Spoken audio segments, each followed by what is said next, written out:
the Truth Movement Show. Now, I want to introduce Ed Dearborn. He is an amazing friend of mine, super professional, marketer, businessman. You know, I mean, he's so knowledgeable about everything. He's been doing it for a long time. You will learn everything from recalibrating to finding out what everything is in this economy that we're in the middle of, in the situation that we're confronting. There's a lot of things that we need to know, and Ed's here to let us know how to survive it, what to do, and how to calibrate so that we don't end up failing in this new economy. So thanks so much, Ed. Thank you. All righty. Woohoo! So we're going to go ahead and begin in moments. I'm just going to let some people join on in. It looks like we have some people coming on in. Awesome. Good thing.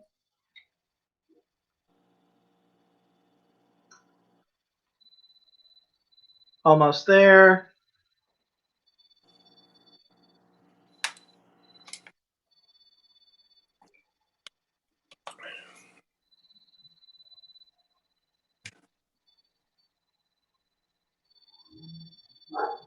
Amazing sauce. Alrighty, we're getting some people in. That's good. All right, cool. Why don't we go ahead and start, and then let people go ahead and join on in the middle of it. You guys can definitely rewatch it when it's posted on Facebook. We have about 7 people on and counting. It keeps going up, which is an amazing thing. Thanks so much for joining on in. Perfect. Thanks, Jessica and Charlie and Joe. Thanks so much. Okay, and we're going to begin. So, Ed, now, thanks so much for being here. Super appreciate it. Is there anything you'd like to say before we start the interview and get into the real juicy material? Yeah. Look, I don't think a lot of people predicted that our economy would fall this fast, this dramatically, based on this cause. I mean, if you watch my videos from a couple years ago, I said, look, 2020, 2021, we're going to have an epic recession. I didn't know when. I didn't know how it would come about. I didn't expect it to roll out this rapidly. And when it did, I immediately recognized that my government can wipe anybody out with a decree at will. You're essential, you're non-essential. You can't go out, you can. You can do this, you can't do that. It happened in a matter of days. I want you to get that.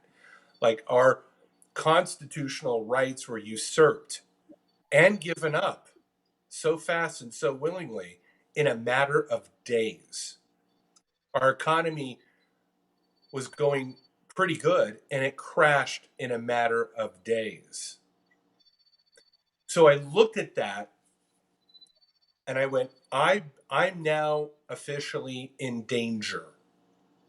Not on a weekly basis, not on a monthly basis based on statistics, but as a human being projecting his future, my survival, my government can wipe me out, and that is a dangerous condition to exist in.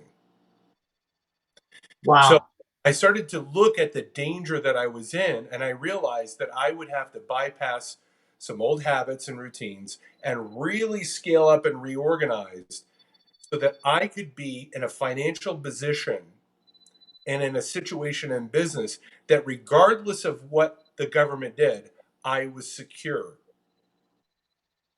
And I went, my debt is a liability, my lack of a secure ranch out in the middle of nowhere, that's a risk. I should be able to have a place to go to where I can secure my person, my property, and my family. I should have a business that's like Amazon. It still runs regardless of the shutdown. How do I build that type of adaptability and deliverability into any future businesses? I need multiple sources of revenue, each one of them capable. And when I really confronted the danger condition that I was in, I also knew that I was not the only one. Yeah. That I had to not only develop it for myself, but then as a content creator, as an author, then enjoin others to also adapt this kind of, hey, I'm in danger and I need to radically recalibrate my habits, my strategies, my financial outlook. Like, I really need to take a look at this and do something different. And so I just started to reverse engineer, well, what would that look like? How much money would I have to make to get all that in place? How fast do I want to make it? How many sources of revenue would I need? Where would they come from? How would I build them so that they couldn't be wiped out?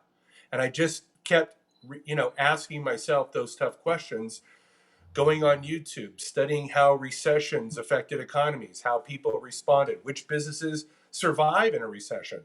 And I found that there's actual businesses that actually do well in a recession. And I went, those are the businesses I need. I need to be in those businesses. There's actual, new businesses come out of recessions, right? Yeah. So I just studied the whole thing. I just did a deep dive, and how did people survive major calamities? And I found that there are people that know how to survive major, whether they're Navy SEALs or business people or inventors. There are people who have taken great challenges and turned them into great success. So I wanted to Beautiful. adapt that mindset and those abilities for myself. And that, you know, that right there is so solid and so important right now that people need to really grasp that.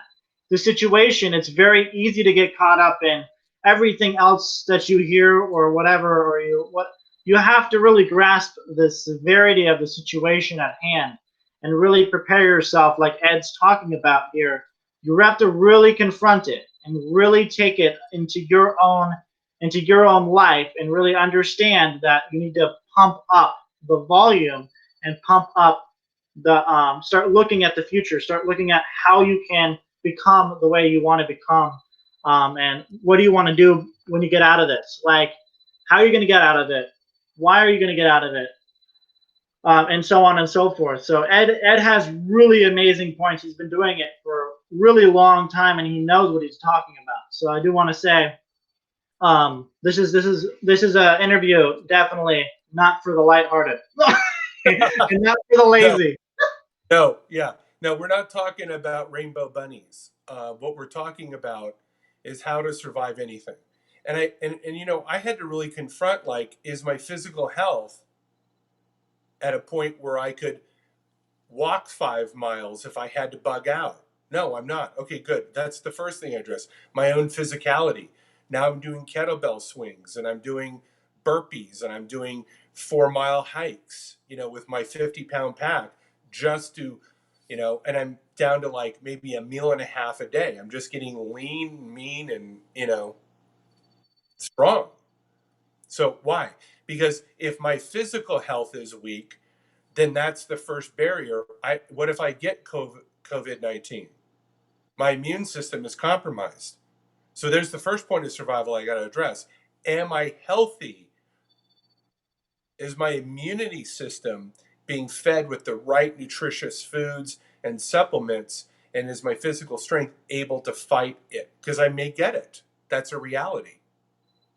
So I can't stop a virus, but I can build my immunity. That's a causative action. That's something I can take responsibility for and go, good. So I did a study. Well, what are the vitamins and minerals that build immunity? What are the exercises that increase testosterone in a male? And I just worked out my program based on that, right? Yeah. Okay. So that was the first thing I had to look at. Am I physically able to actually do all this work? Um, do I have the right survival skills? Do I have the right equipment? Do I have a bug out place located? That's, what if we had martial law? What if we had a complete collapse? So I started learning on how to grow my own food, how to skin a squirrel and cook a squirrel. You know, there's a lot of squirrels out there. What if I had to eat one? So I learned how to cook a squirrel. I like how hardcore you are. I like how you really go in. That's what I really like about Ed, is I like how he's very much like, No, no, no, no, no. I'm not gonna go for the. I'm not gonna go for the no, the little lights. I'm no, no. I'm gonna go full on. If I'm gonna prepare, I'm going full. I've seen I've seen your videos on your Facebook, and they are killer. They go into detail on how you're gonna prepare. But continue. Oh, sorry. Right. So then the next thing was like, okay, so I've got that, and YouTube is such a great uh, library of information. So then I was like, okay, what businesses thrive during a recession? And then I also found that there's people at USC and Berkeley and professors that teach how to market yourself out of a recession. There's actual tech on how to survive a recession. So I studied that. And I went, well, Wow. if I applied that marketing tech to these businesses plus what I know, so then I changed my operating basis. I'm not going to take on any more clients. I'm going to build a relationship where I become a partner or an alliance so I get money on the back end. So I said, okay, I'm not taking you as a client. I get a position at the table, I get a piece of the pie, or I don't work with you at all. That's another recalibration. I'm not servicing you. We're partners and in this together. If you don't like it, I'll go find somebody who likes my new business model, because if I go all in, I'm going to kick your ass. Woo! Like, I'm going to run you. We're going to survive. I'm going to bring my grit, my mentality, my knowledge, my ethos to this business, and you're going to give me a piece of the pie. And if you can't see the value, then you're not the person I'm looking for. And so I just started promoting this new business model of, I'm going to get, whether it's 5% or stock shares or a little bit at the end. And you know what? I literally have 3 businesses that I'll be signing contracts with where I actually have a percentage of their business plus shares in the company. Wow. Because I said, I'm going to bring it, but I'm only going to bring me if you give me something of a reward on the back end.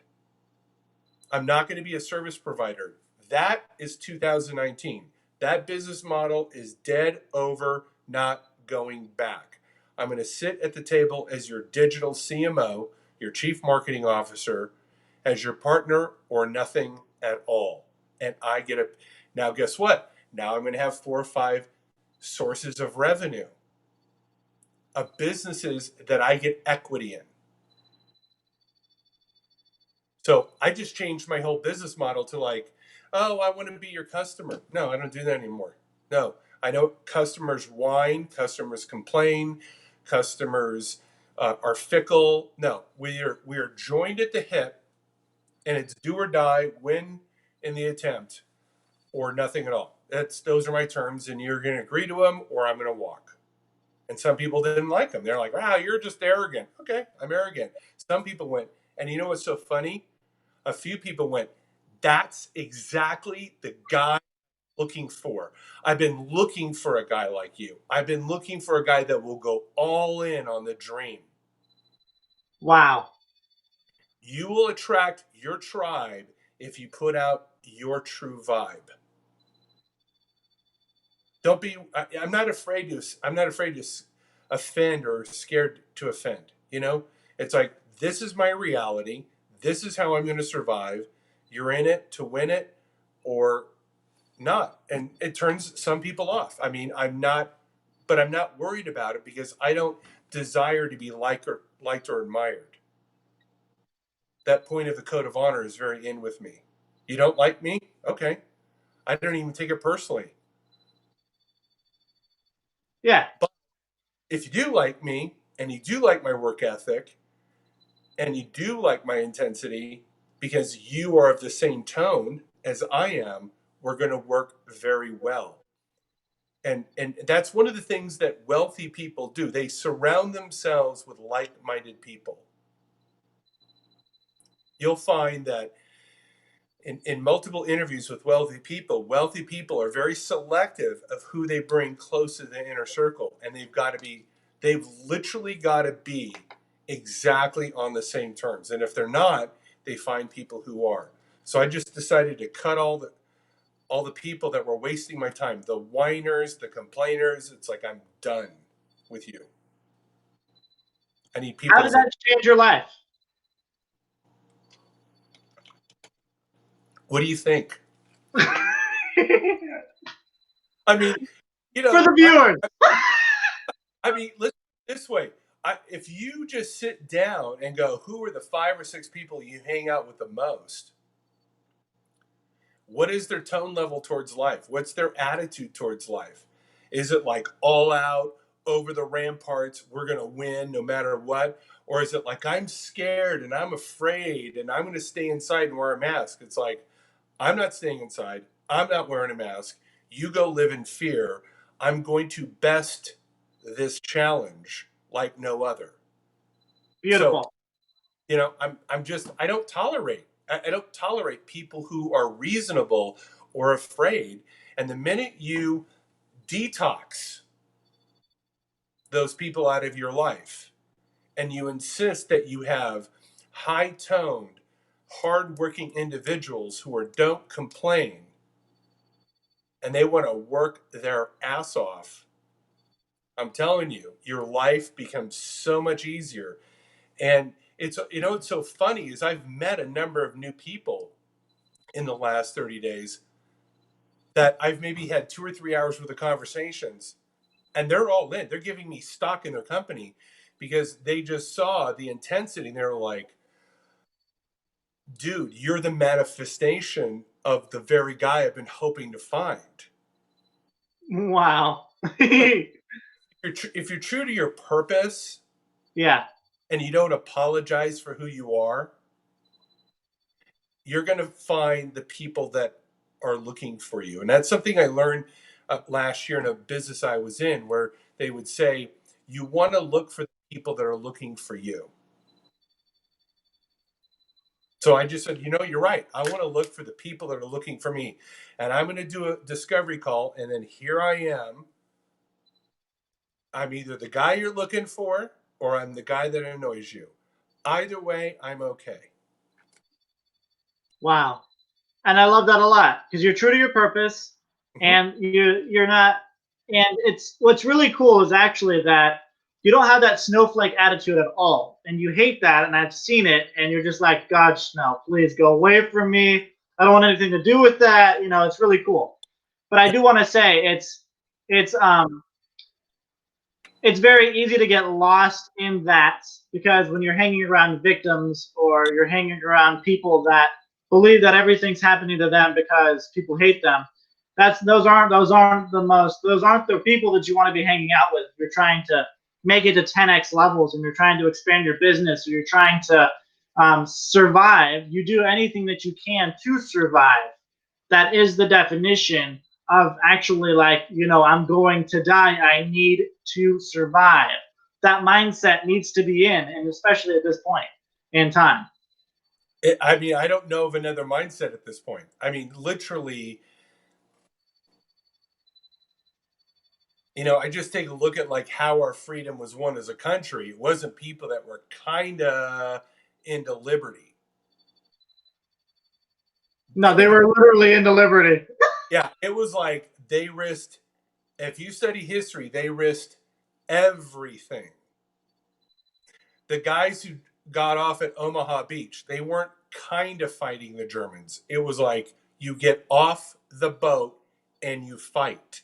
It's win or die in the attempt. There were no other terms. And every time there's been a great challenge to fight for freedom, it has been done by men and women who were fully committed to winning. There was no other fish to fry. There was no other agenda. There was no plan B. It was like, this is plan A and it's going forward. So I just said, okay, well, I've been given this liberty through an amazing amount of sacrifice by millions of men and women for the last 243 years. Do I squander it because of a virus? Yeah, you It, just don't. it's a slap in the face to the people that gave me this freedom. Yeah, and they're expecting you to bust your I'm going to say it, bust your ass. They're expecting you to bust your ass to make it happen Yeah. right now. If you could just put a little bit of effort in this thing called liberty, we'd greatly appreciate it. So Yeah. we admire these men and women because of the sacrifice they paid. For me to sit at home and watch Netflix and be worried dishonors them.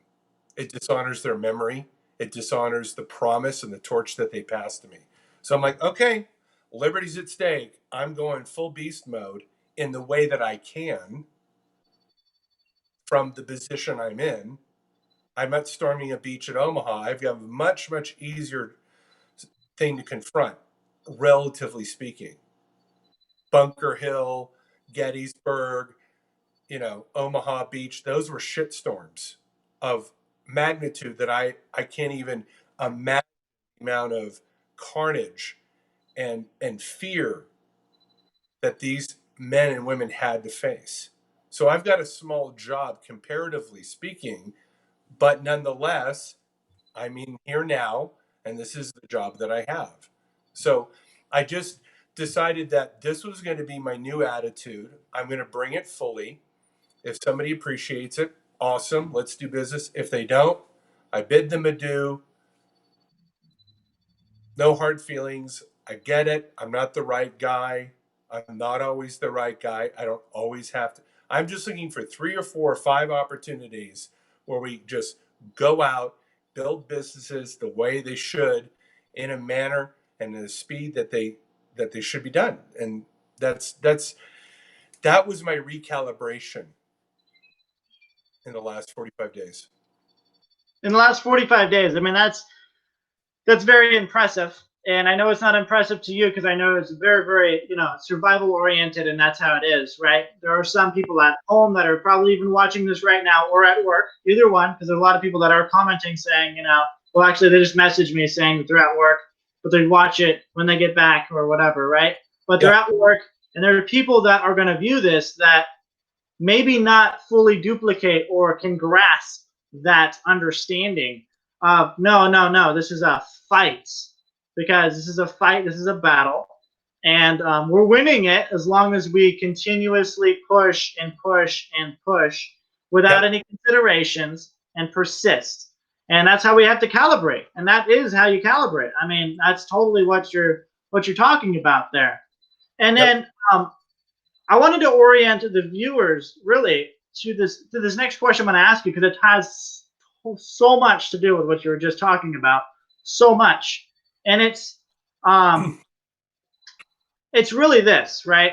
It's since the coronavirus or COVID-19 has definitely created major waves in the economy, as you've definitely touched on, including the over $6 trillion relief package. This has gone up. How do you think people should be reacting to this exact move right now? Well, I mean, there's no amount of money that we can give people that will instigate the economy, that will revive the economy. An economy is based on production and exchange. This is Amen. a very expensive band-aid. Very Very expensive band, expensive. very expensive because they're going to have to number one, the money's going to inflate, which means it'll be worth less, the money they're giving you. The money will continue to become worth less over time. And at some point, and I'm not in favor of it, but it's going to happen, the government's going to raise taxes to have to pay that money back. So they're going to raise taxes on your money while deflating the money. So you're going to get less money that's worth less. That is an economic fact. Democrat, Republican, Libertarian, it doesn't. Catholic, Presbyterian, Jewish, Muslim, male, female, gay. It doesn't even matter where you stand in life. That is a financial fact. If you don't take that financial fact into consideration into your financial planning to create so much abundance that regardless of the taxes, or you learn how to navigate the taxes. You start educating yourself on how to set up corporations. You know how to set up tax deferred investments. This is something you've got to, otherwise, you're going to become a sheep slaughtered when they just start taking out your money on your 401k. So the government's going to get their money back One way or another. one way or another. And they're going to do it by deflation and inflation and through taxes and through fees. So they're going to get that money back. So you go, oh, I got a little bit of money, but we're still not out there producing. The mall across the street is still empty. You know, Las Vegas Strip is dead. There's nobody, you know, this economy of the city I live in is completely based on people flying in, having a good time, having drinks, gambling, watching shows, going to games. The Raiders are supposed to be here in 4 months. Like the governor has completely destroyed the economy of come to Vegas and celebrate. So there's no amount of stimulus money that can replace that. And this is one city. This is one city of tens of thousands. So, you know, it's sooner or later, you got to face the fact of my government is stupid with money. They have proven this over and over and over again. Do I follow their lead or do I get busy with my strategy and overcome all their stupidity through better intelligent marketing, better strategies on investing, better strategies to head inflation, better ways to get around them? And if you know the laws, there's legal ways to avoid taxes. You know, you can't avoid them all, but there are ways to place your money legally to reduce your tax footprint greatly. You know, number one is move out of California or New York. There's one simple fact. There it is. Yeah, there's a way to save taxes. Move out of a state that charges you taxes and move to a state that charges you none, that has a lower cost of living. Come to Nevada, go to Tennessee, go to Florida or Texas, you know, or South Dakota or Wyoming. There's no state taxes. You immediately save 5 to 10% right there. Set up an There you S. go. Instead of paying personal taxes, move all your money through a corporation. Learn how to do that. Lower your tax footprint in that way. Put your money in tax deferred accounts, indexed annuities or bonds or whatever. Now, all of a sudden, you're putting money in places that don't get taxed versus a 401k, which is being killed with fees and will be taxed when you take the money out. See, if you start to think like wealthy people, what do wealthy people do? You think they're paying tons of taxes? No. No, not even Grant Cardone. Grant's It's why doing a hell of a good job there. he moved California to Florida was he was going to be in that 13% tax bracket. When you're making $10 million a year, that's $1.3 million just in state tax. Can you imagine what $1.3 million put into a tax deferred account earning 7% per year? And you do that for 7 or 10, 20, 30 years. Just that alone, just that one strategy, take the money I saved on taxes by moving to put that into an indexed annuity, that alone will make me a multimillionaire. Just that one strategy. Jeez, that's powerful right there. Right. But see, he was thinking like a millionaire, not like, well, I love the beach. Yeah, exactly. Yeah, Mm-hmm. you don't need to you don't need to think like that. You just need to think with well how Elon Musk is doing it, how Grant Cardone's doing it, how Jeff Bezos is doing it. I mean, geez, Jeff Bezos has all of Amazon and he's just boom, boom, boom, boom. I think I actually heard something like he makes like $1 million every minute or every hour or something like that. Yeah. That's insane. But he's not he's not doing anything that's illegal. He is actually just doing it the way it should be done, and we should all be following that. You know, you can pay your taxes. There's other ways to not pay your taxes. I mean, it's totally all there, and we just need to think about that. And I think it's the funny thing is that this data is not so well out there. Like it's so not available to people right away that Right. that it just needs to go out there more. And I think part of it is also the censorship, because the censorship, I mean, they just don't want the data out there. Yeah, I think it starts with, look, we are illiterate on money, and that's done purposely, because if the government taught you how the government taxes you and how you could avoid it, everybody'd be doing it. So there's a benefit to keeping the sheep ignorant. But if you decide to kind of unplug from the matrix, and instead of watching Netflix and chill, and you do YouTube and learn, and you start reading books and taking courses, and again, stop hanging out with the lower tone people and the unsuccessful people, and start surrounding yourself with millionaires, and go, how'd you get there? And you start befriending the people. All of a sudden, see, now you're hanging out with 10x minded people. You're reading 10x minded technology. You're studying the historical facts of how people survived recessions, of where, you start reading books and stuff like that. It's just, the data is out there. If you can kind of just stop being lazy and turn off the Netflix and start to do some research.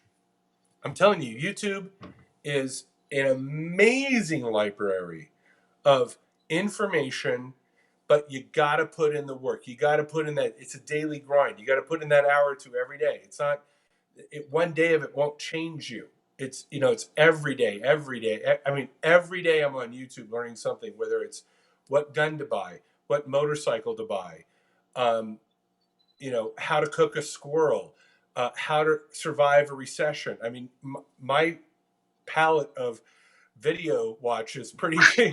It spans a lot of know-how, right? Yeah. Yeah, I can go from squirrel hunting to recession to tax avoidance back to motorcycles all in one evening. There you go. It's like a whole. It's so neat how available knowledge is nowadays. It's funny because when I was younger, you go to a library. I don't think YouTube was really well known when I was young as well either, but Right. because I don't think it came out very well. I mean, very like boom, it was like a big thing. But Yeah. you go to a library, but now you have it at your fingertips where you can go. Oh yeah, I mean, this is how you do blah. This is how you do blah. Hey, listen to Elon Musk talk about something in his interview, and then you're just like, whoa, and you can actually use the data and learn anything. Like you can learn how to change a tire. It's funny how some people don't know how to change a tire, but I was taught how to change a tire when I first got my car. But I mean, but if you missed that seminar from your parent, either one, if you missed that seminar, you just look it up on YouTube. There's so much data on YouTube, like you were saying. Oh my God. And some of these people are like real experts. Like, you want to learn about money. We're talking about licensed, veteran, tax consultants. And they're just giving you all the data. There's professors from Stanford and USC and Harvard talking about major marketing initiatives, about branding. There's SEO experts on how to build a website, how to optimize a website. I'm telling you, you type in any question. Before I go buy a motorcycle, I'll do 20 or 30 hours of reviews about the motorcycle, and I'll kind of narrow it down, because there's motorcycle and riding experts telling you after their ride what was good about the motorcycle, what was bad about the motorcycle.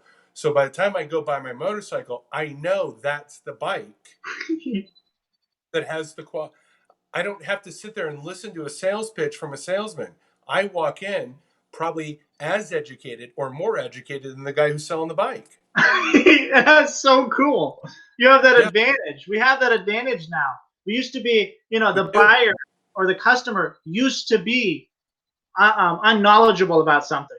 Now we have the data to where we're the customer, or we can just go ahead and go, Yeah, no, I don't want that. I know what I want. I did like 15 hours of research from this guy that like won an award, went to school on it, Yep. applied everything that he knew. I mean, these guys are professionals, like you were saying, and it's just if people did that, we'd be better off as a society, as well as have a good economy where people were just producing like none other. Yeah, and that's part of the recalibration is you've got to dedicate some portion of your time to learning new skills and abilities. We're in a point where, if you aren't willing to learn new things, you're going to be antiquated.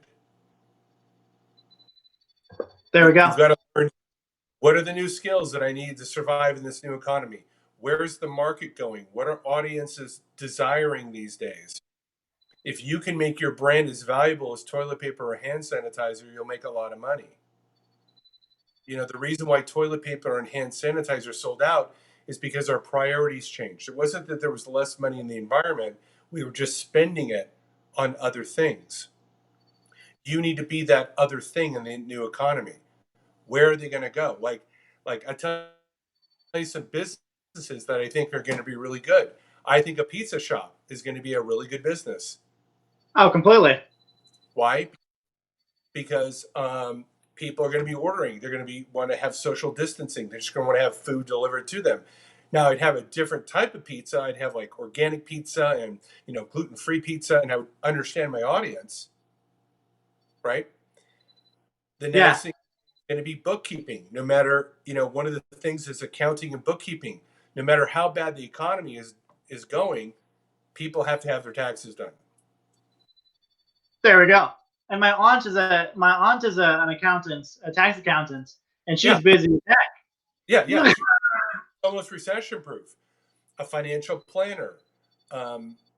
Another one is going to be someone that helps people move. We're going to have a lot of displaced people. If you had a truck and you help people move, that would probably be a good side hustle for evenings and weekends.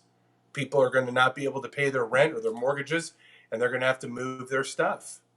That could be a side hustle.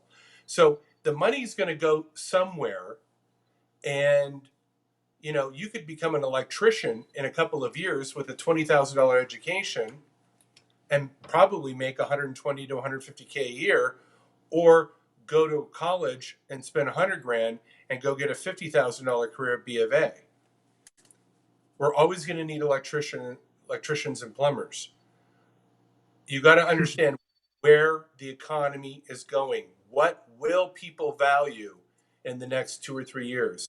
And if you reverse engineer those trends and those needs, and you're there to meet it with something even better, you are going to make money. So that's all I did. I just reverse engineered. Well, where's the audience going to go now?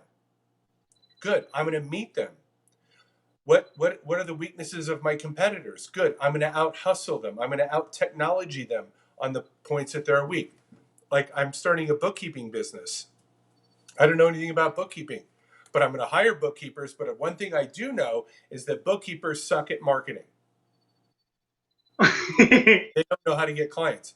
I know how to get Yeah. clients. If I am the client getter guy and I hand it to my team of bookkeepers and I get a piece of the pie and I outmarket all the competition and I feed my guys, could I make money? I mean, in a matter of years, I could be making about $10,000 a month just on that one business. And I know nothing about bookkeeping, but I know their weakness and I know where the trend is going in society. So Wow. I'll reverse engineer and looked at what skill set I could bring to the environment. What could I bring to that industry? And I'm doing that with multiple businesses. And there we go. And you're very expansive, and you know where the demand is going to go, what the demand is being built up to be. You know that people are going to be using. I mean, it's a given. But people are using retail stores, so just go in and buying groceries and stuff. That is a demand. You're fulfilling the demand. Gas stations, pizza places, like you were saying, even even restaurants in general. Um, they're actually. It's funny because they're changing. They're actually it's everything. While what you were saying was so valid, which was like they're all the economy. They're all changing towards the situation and how to um, fulfill the demand. It's like the apps that deliver the food. That's Um, right. carry out that basically, I mean, I ordered Pizza Hut, 2 times while this thing has occurred, right? I mean, you have to support your local economy, Ed, but I ordered it 2 times, and they had it in a big bag, and all of this stuff, and they made it very, very visible and very, very real to you. And but they also like stood 6 to 10 feet back and whatever, but it was still there, and they still made a bunch of money and stuff. But I think, yeah, I think you're right. People are going to have to understand where the demand is going to be built up and where it's going to go. And then as soon as that is there, people are going to be like, oh yeah, I'm opening my own pizza shop. Oh yeah, and like you, bookkeeping, totally something that they don't know how to market. They don't know how to market. So if I can go in and here's a business that's recession proof, that's got a major weakness. So I build a business and I co-op with a bunch of bookkeepers who suck at marketing, and I go, you give me 30% and I'll go get you a bunch of business. How about that? Okay, because I'm not getting a bunch of business. Good. So you service them and I'll go get them. Because this field is going to boom. So I'll just be the client getter, right? We sign an agreement. I go get them. I use what I know. I got residual income as long as that guy's a client. As long as he's paying for his bookkeeping services, I've got residual income. If he pays $1,000 a month for his bookkeeping services, I'm making $300 a month from that one client residually. Wow, and there it is. I do it 100 more times. I'm making $30,000 a month residual income because I just replicated what I did with a business that's expanding, that will be needed, and servicing a need that nobody knows really how to fix. Beautiful, beautiful. And I had a question on that, Ed. On top of that, how do you get people? How do you market? How do you market? Because I was on the phone with you, I think 2 years ago. Yeah, I was on the phone with you, and you were telling me all about how amazing marketing was, and I like my mind was blown, and I was like, this is so cool. But I wanted to just ask you, what do you recommend? And like, what do you do and all this? Because I really want to know, and I really want to get that mindset again, and I want to get that for the viewers as well. And then just plug where we can get that help. good. Well, you can go get my book because I describe it fully in my book, Power Branding Secrets. You can get on Amazon for 17 bucks. Bam. Okay. Read that. It's very simple, but I'm just going to give you a couple tips. And it's so simple that most people want to negate it. They want to go, oh, it can't be that simple. I'm telling you, it's this simple. The first thing that people will tell you is I'm not good at creating content. Without content, there's no reason to follow you on social media. There's no reason to listen to. So you either got to write things like a blog or an ebook or courses, you got to answer questions, or you got to put out videos or podcasts. Let's take a look at some of the wealthiest people in the world. They put out content. How much content does Grant Cardone put out? Every single day, he's just constantly putting out content. Yeah. The content's attracting the attention, which then leads to his products or services. Gary Vaynerchuk is putting out videos, tweets, Instagram, YouTube videos over and over and over. The guy's worth $600 million. All the wealthiest guys are their self promoters. Oh yeah. Hey, look, that makes total sense. Yeah, look at that. Right? P.T. Barnum. How did he build the Barnum and Bailey Circus? He was a showman. He went Wow. out and gathered. He became a multimillionaire. So if you can't figure out how to create content, see, content is the calm particle social media is the calm line. If you don't have any calm particles, what are you going to put on the calm line?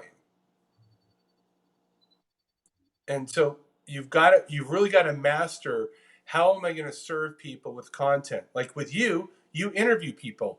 That's your thing. That's your content. You could answer questions. What are the most common questions in your industry? Answer that with video or blog post. You could, give tips, how-to tips. So that's some of the most powerful content is, how to fix a tire, how to do your taxes, how, which is the best investment, answering questions, giving people tips. So you really got to have that unlock. Now I go into that deep into my book about, well, what does content look like? What is the essence of content? And I even, in one of my chapters, I even define what is branding. It's not a logo, right? It's much, much deeper, much more significant than that. Really, what are people looking for in content? I go deep into that. The mindset of like, what makes a person resonate with a brand? And if you're not putting out a message of some sort that's well crafted or helpful or entertaining or funny, and I wrote an article on this a couple days ago, maybe a week ago. People are like, why are you saying so many controversial things? Because it attracts attention. It does. Controversy equals attention. Now, I'm not doing controversial things that are like unethical. I just say, this is how I feel about this. This is how I feel about that. I put out a strong voice. It generates dialogue. And from that dialogue, I create opportunities. I've been reading your blogs. Boy, could I use your help? Great. Let's get on a phone call. Or, wow, that really impacted me. Great. What do you do? I do this. Great. Let's get on a phone call.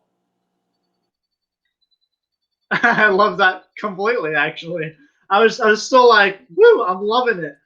I have Like, to say, I'll give you an example. All the yeah, people that are commenting, how could that turn into a business opportunity for you? All the people that are watching. There's a relationship there for you to create a business. So just having them watch, you could reach out to them afterwards and go, hey, thanks so much for watching. I saw you engage. What do you do for work? I'd like to interview, or maybe we could partner up on something. See, that's what I do. When people engage, I reach out and I look at the opportunity. I don't just go, yay, I got a thumbs up. No, I'm like, who are you? Can I help you? Do you need my help? I engage the it's a engager. whole different flow. Yeah, I put out strong content, see who engages, and then I shuffle through the engagers and I engage with the engagers. And from that come opportunities. Wow, there it is. I mean, it seems so complex, but it's not. It's Huh? just something that you just need to break through that brick wall of wanting to do it or of not wanting to do it. You just break through that brick wall. I think that's what it is. It's just like the bravery or whatever you want to call it, but the view that you can't do it, or the view that, oh, the person's going to say no, or the person's not going to like me, or whatever. That view needs to just go away, and you just need to just confront it and reach out to that person. Right. Here's the thing. Anybody in sales will tell you, most people say no. There you go. So if you've got an emotional button of having to be liked or always hearing yes, you're not going to succeed. Yep. So you got to get rid of that reactivity in your mind of wanting to be liked. There we go. Because you're just, if you're trying to feed, if you're like, love me, like me, my gosh, it's like you're a slave. Yeah.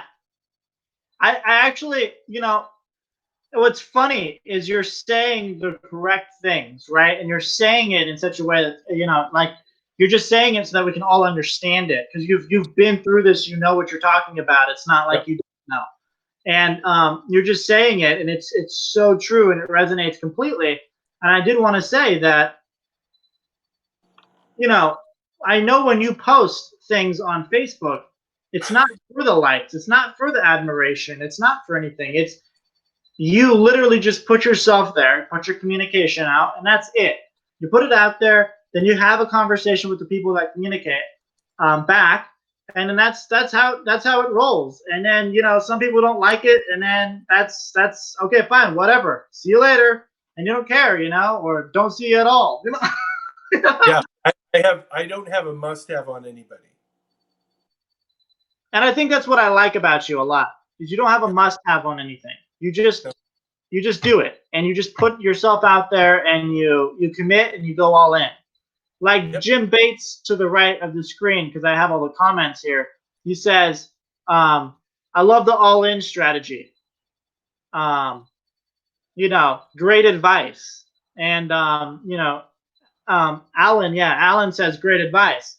So it's like sane people are recognizing that this is the truth. And it's so funny because we're in the middle of a situation where it's so chaotic and it's so like confusing that you just need something to see and something to resonate and something to use while going through this. And I think that's one of them. Stop trying to be liked and admired and just push through what you need to do. Have that Yep. survival mindset in, make it happen. Don't stop. That's the thing. Yeah, can I give you another little secret? Please do. I have a lot of fun putting out my content. See, some people think, Oh, like, I like creating that effect because I know that if I'm very strong, I'm going to get one of two reactions like, oh my God, how could you say that? Or I get, wow, that's so right. Well, that separates everybody out. So who do I engage with? The people that go, absolutely, let's partner together. So I am, by putting out that strong content in a very fun kind of in games with a lot of creativity and also a lot of heartfelt belief as well. Because I'm willing to just say what I am thinking and what I believe in with damn anybody who disagrees with me. I don't care. I don't need the like. But what's interesting is when you speak and you articulate yourself in such a way with such a genuine passion and a belief in something, you will attract the people that are at your tonality, that go, that's the dude I need in my trench. That's the dude I need on my board. That's the dude I want when the shit goes down. I guarantee you, if shit really went down, there's about 10 people that would call me and go, bring your guns. And they would know that I would have their back. Right? I've got 10 people that would want to bug out with me. I just love that. I resonate a lot with that. I just think it's so cool. It's just so loyal. I think that's what it is. It's a loyalty level. You're like, no, I'm there. I'm all in. I'm already there. Yeah. So guess what? So I have those quality relationships because I just speak from the heart. It's who I am. I don't apologize for it. Yes, I'm always trying to evolve to become a better person. I'm not perfect. But that doesn't mean that the future evolvement should mean that I should be inactive until I get to that. I'll wait till I'm into this perfect state and then I'll act. No, you have to act now while working on becoming better. So that's all I can say, guys. If you're watching this, we are living in an extraordinary time that I don't even know if it's truly hit us, how strong of a moment we're in right now. But if you just step back and really confront what occurred, it's pretty devastating. Millions and millions and millions of people lost their job. This is like, we're going to see and feel the effects of this 4, 5, 6, 7 years. This is not going away right away. So that's why I was like, okay, I got to have something that will last 3, 4, 5, or 6, 7 years because we'll be working ourselves out of this for quite a while. I can't, not people look for stable data. I decided to put out stable data about business, about how to survive. Instead of being part of the confusion, I decided to be part of the solution and put out stable data. If you do that and you're true to your message and who you are, you're going to find the people that are going to be part of your tribe and help you survive better. And in turn, you're going to help them survive better. And I think that's fun. I can't change the outside circumstances. I can't change COVID-19. What I can change is my response to it, my responsibility level towards it. That I can change. So if that's the only thing I can change, then that's the thing I'm going to change. Thank you. Thank you so much. It puts a lot of stable data in there. Good. I just love it. So basically, you've touched on most of the stuff I was going to ask you, which I love. You're very much like you really just boom, bam, you're there. I do want to ask you this. Okay, so I like you like I know that you like controversy. I like controversies. I'm gonna ask you a question. Okay. It's we're reopening America, right? We're reopening again. What do you Yep. think about this, and why do you think it's important? If you think it's important. Look, back to the point. The only thing that's going to change the economic scene is getting people back into production. That is the only resolution. Social distance. I'm not saying that we should not take the disease lightly or that we should not take good precautionary healthy measures. Wash your hands, stay away from people. If you're sick, stay home. Do all the smart things, but we have to get into production.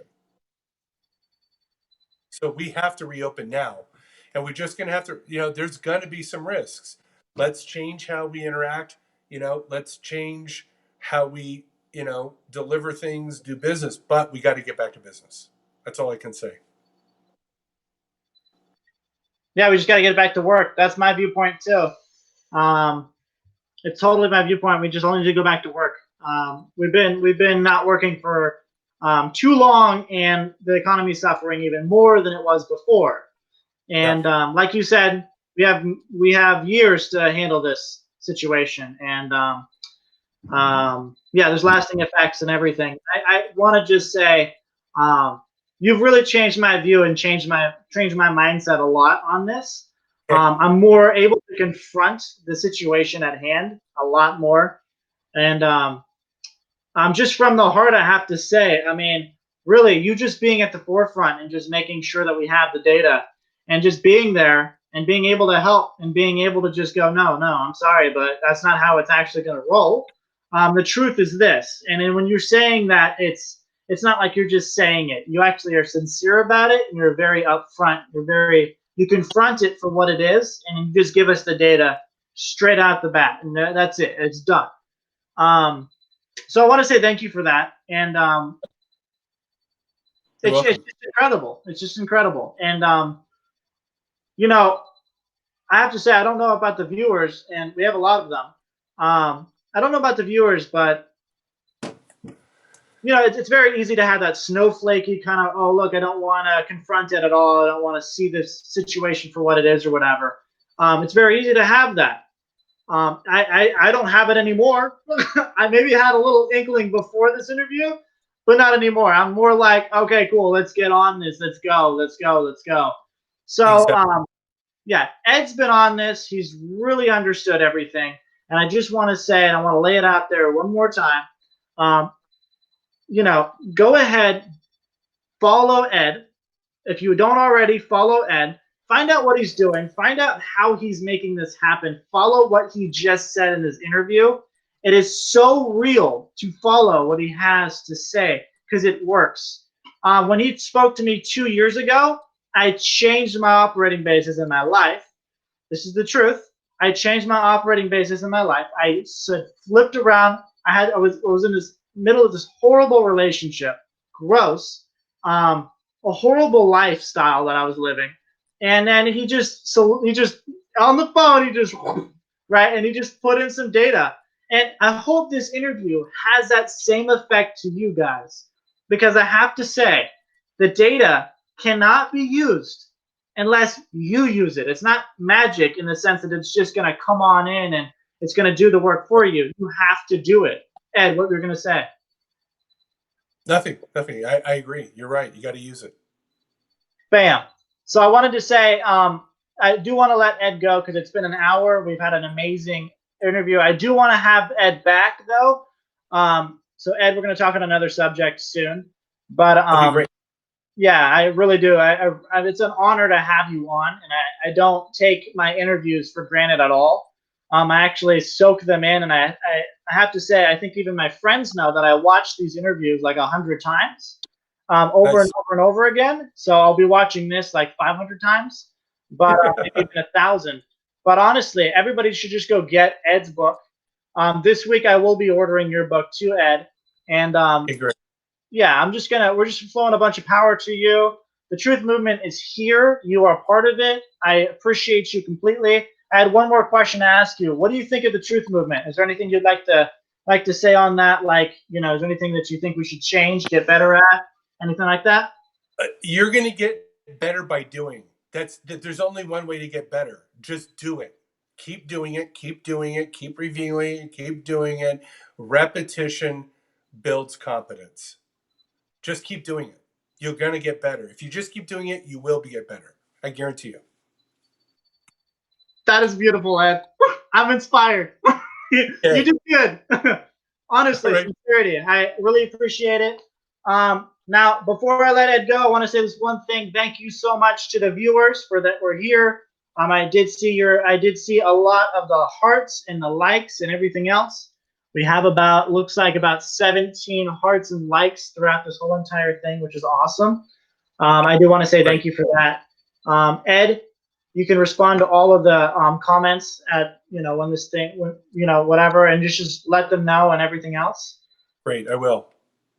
Perfect. All righty. Thanks so much, Ed, for being on here. We'll talk soon, and thanks so much for guys for watching. All And right. all righty. Bye.